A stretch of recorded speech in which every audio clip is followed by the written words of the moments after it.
ভাই কি বাবার মুখটা দেখতে পারবে?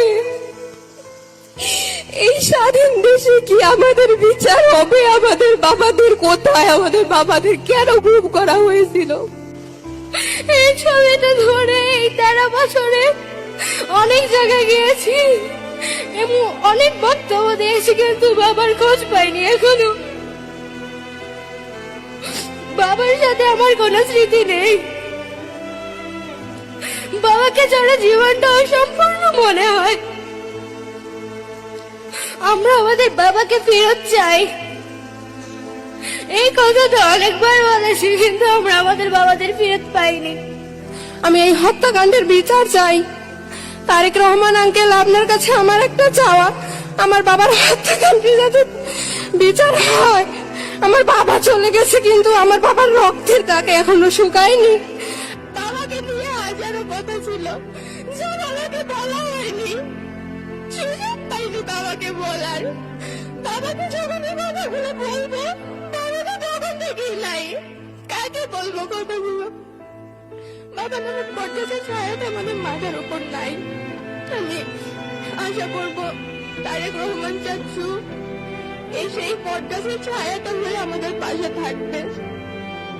আমার এতটুকুই চাওয়া চাচ্ছুর কাছে, তিনি আমাদের পাশে থাকুন, আমাদেরকে একটু দিন। আমরা বেশি কিচ্ছু চাই না, আমরা শুধু বাবার আদরটুকু চাই, আর কিচ্ছু আমাদের প্রয়োজন নেই।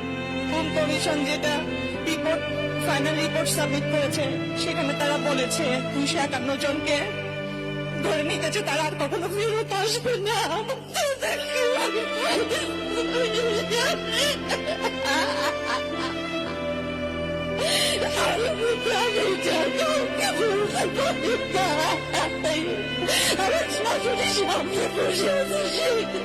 আগেও তো আমার ছেলেটা যেত তাকে বলতে পারি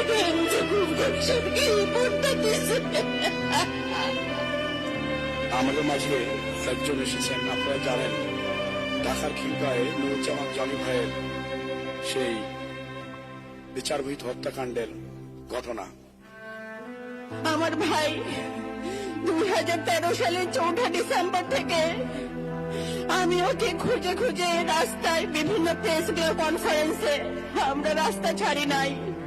আমাদের তুলিয়াপা, আমার আন্টি হাজারে খাতুন ফেসপা সামনে বসে আছে। আমার মা এসেছে শেরপুর থেকে, তার 2 চোখে অন্ধ হয়ে গিয়েছিল। একটা চোখ অপারেশন করে ঠিক হয়েছে, আর একটা চোখ ঠিক হবে না কখনোই। আমার মাকে আমি বলেছি, আম্মা তুমি আইসো না কষ্ট করে। বলে, মা তুমি কি বলো?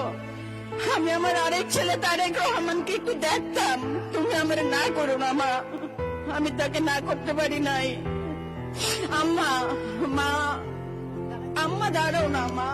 ভাইয়া এই যে সামনে বসে আছে, মা তোমার ছেলে, মা, মা তোমার সন্তান।